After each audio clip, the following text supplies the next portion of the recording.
100 State Farm. MVP candidates all over the place on center court Monday here on NBA TV. Giannis Antetokounmpo and the Bucks on their home floor against the Sacramento Kings. And then it's LeBron and the Lakers also home when the Suns come to visit at 10:30 Eastern time. Coverage begins at 6 Eastern. That's a segue. That's good. Because every Friday, Sekou Smith reveals the top 5 in his Kia MVP ladder. There's more evidence that the season is getting closer to a point where folks actually have to vote on this sort of thing. We just passed the trade deadline. A week from now, we'll be in Chicago for All-Star Weekend as well. It's starting to get a little serious here. Yeah, it's starting to get serious. And starting to see some guys move and shake up and down the ladder this week, Matt.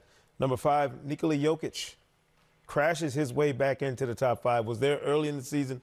Really on the strength of what he did last year. Did not get off to a great start. He has now gotten himself into great shape and is playing fantastic. The Nuggets have quietly crawled their way up the rankings, been there in the Western Conference. They're right back to where they were a year ago when we were surprised that they were playing that well. No surprises this time. This guy's been unbelievable. He also had maybe the most casual game winner I've ever seen this week. That little 1-foot thing he did, like he was at the Y? He does quite a few things casually. Yeah. But that's a part of his game, and it's a part of what makes him so effective. I think guys underestimate him all the time. Even now, after all this time when he's been wearing people out, they still underestimate his game, and then you see him do the work he does. And their win Wednesday night in Utah was phenomenal. Huge. With only 7 available players. Huge. All right, number 4. Number 4, and I know some people are wondering why this guy is so high up this list, and then you watch him play against his former team the other night, and he just absolutely decimates Philadelphia.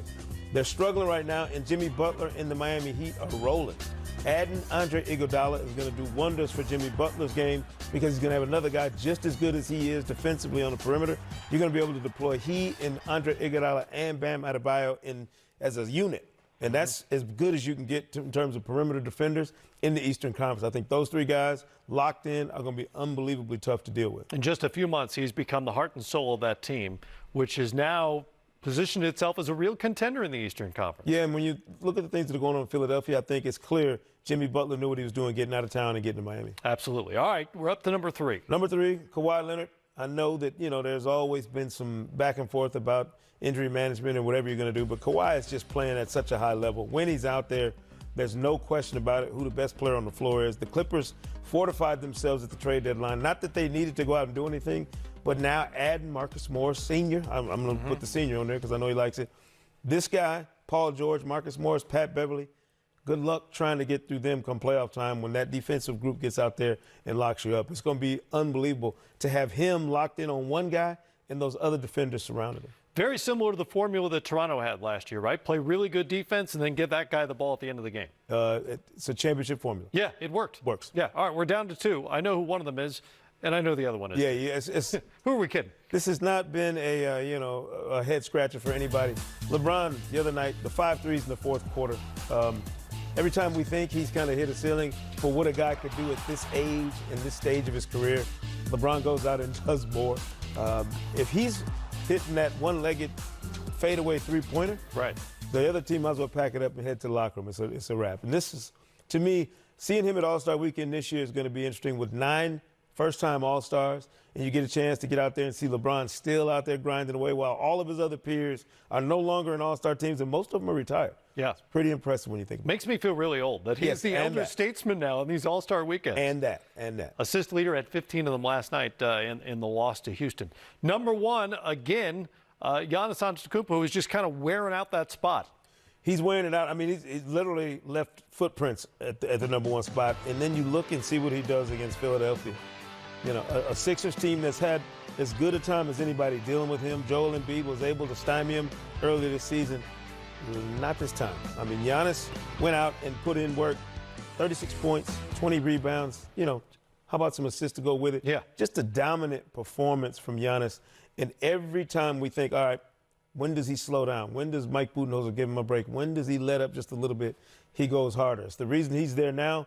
He's not a shoo-in, but he's going to have to be knocked out of the way for somebody else to get to that number 1 spot. He's done nothing to let anybody in. He's not a shoo-in because it's February, but he is the prohibitive favorite right now. No question. Sure. And we'll see coming out of All-Star Weekend where everybody sits and kind of what the players think. I mean, I'm definitely going to be asking All-Star Weekend what they think the order should be. And really, You don't see the second five on the ladder. But I was going to point that out because folks who only see this segment on TV may not be aware that there's a whole other five yes, that comes five after other them. guys. Yes, and you have a new entry in Jason Tatum this week. Jason Tatum playing the best basketball of his career, the longest stretch he's had of straight 20-point games. To me, a first-time All-Star and a guy who's really carried Boston here recently. You have to acknowledge when a guy's playing that well for a team that's as good as the Celtics, he crashes into this, space and really carves some space out for himself. But that means somebody comes out. And there's been a lot of emails already flying my way, tweets about James Harden not being in the top 10 right now. If I had to ask you who's the best player for the Houston Rockets today, In the last 4 weeks, it's been Russell Westbrook. Exactly. Yeah. And you have to acknowledge that. It's not a knock on James Harden. He's, obviously having an unbelievable season, but that doesn't mean he's played well every step of the way. He's in a funk right now. He's got to get out of it. And in the meantime, Russell Westbrook has asserted himself.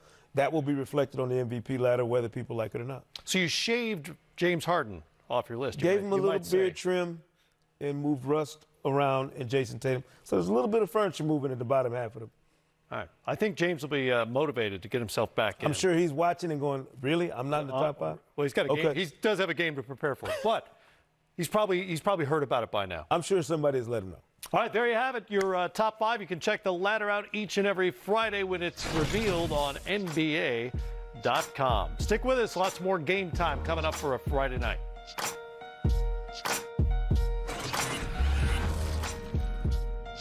12-game win streak tonight. Absolutely. This Raptors team's been playing lights out. And the thing I love about 3D and Matt is that Kyle Lowry would not let this team quit. I was at the game the other night, and for all practical purposes, that game was over. But Kyle Lowry put this team on the back, gave them that burst of energy. And you know this, 3D. Once you have a championship ring on that finger, it's something about that mentality. You will not quit. And this Raptors team is playing at their best right now.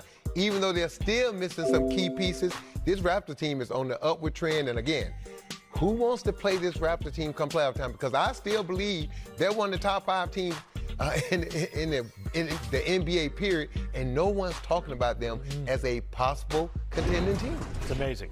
The post-Andre Drummond era for the Detroit Pistons begins tonight in Oklahoma City. Ed Stefanski, who's now the top executive with the Pistons, has used the word rebuild today. I mean, they're acknowledging what is pretty apparent. What? Oh, they just not using it? Well, they're now using that word. Rebuild? So if you're Dwayne Casey, how do you approach the rest of this season? What? Rebuild, reset, retool. You're trying to find which young guys that you have on your roster, Sam, you know this, and what veteran like Derrick Rose you're saying to yourself who's not playing tonight that he's going to be a part of our rebuild, part of our retool for the future. Now, OKC, I'm starting to believe this, Sam. When you have Steven Adams, they kept Gallinari make some shots, and you get those 3-headed monsters out of those 3 guards that are playing basketball. They stay in the 6. They could give Denver a run for their money in that first round. Yeah, I'm looking at this Piston team saying they're rebuilding, and to me, they've been rebuilding all year. If I look, I'm still trying to figure out why you held on Derrick Rose. I mean, if you're rebuilding at Derrick Rose age, you need any kind of picks, first, second, whatever you can get, and then you need to start playing your young guys that are on the roster now and your G League guys because you need to find out who can play. Well, Stefanski said today they could have gotten, quote, a nice package to move Derrick. Don't tell us that now. And chose not to. Oh, my goodness. Yeah. Make of that what you will. Oh, all right, the Rockets without Russell Westbrook. He's not playing back-to-backs after the win in Los Angeles last night. They are in Phoenix tonight. What are we thinking here? Small ball, not Daryl Morey's musical, but the basketball version is playing out for the Rockets. Can the Houston Rockets make up their mind what kind of team they want to have? Nope. Or what they're gonna? I think they're just. It seems like they're just throwing stuff up on the wall to see if it sticks. Yeah. Look, they're gonna be fun to watch. They're gonna speed the game up. But 3D will tell you this: come late in the season, come playoff time, what teams are gonna do? Go back to Phoenix.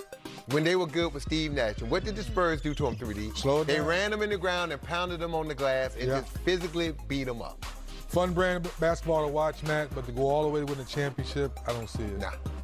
All right, the Miami Heat on the second stop of what will ultimately be a 6-game road trip, although it's broken up by the All-Star break. Right. They won't have Andre Iguodala in the lineup tonight, although I don't think they've said that definitively, but he's saying, quote, hopefully not too long until he can make his Heat debut. How much longer does he need? I don't know. Well, yeah, it's a good point. He's been out. He's been out. Hey, he's been out the whole year. Yeah. He's had a whole season to train. But how much better did Miami get yesterday? They got a lot better when the playoffs get here. So people have to understand it will take Iguodala a little time to mesh in with what they've been doing.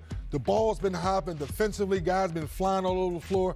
But when Iguodala gets his basketball legs under him, Sam, understands the Miami way, yes, he's going to come in shape. We see his body's right, but that's different from basketball game shape. Once he gets that under control, I think he will help this team when the playoffs get here.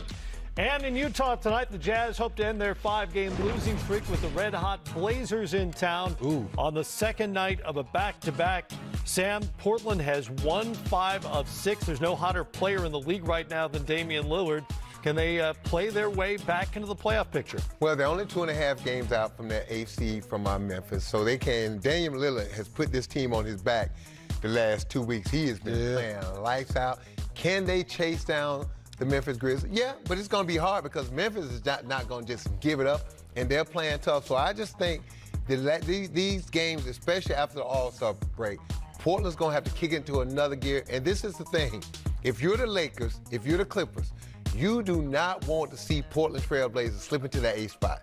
As good as Memphis been playing, they're young, and you know you can smack them around. They'll give you a couple of tough games. But you do not want to see Dame time come playoff time. So if you're the Lakers, blocking shot. hey, if it look like Memphis going to get there, if it look like Portland going to get there, you might see some teams drop the 2. Right. Well, you'll see all the big finishes during crunch time, which tips off at 9 o'clock Eastern time right here.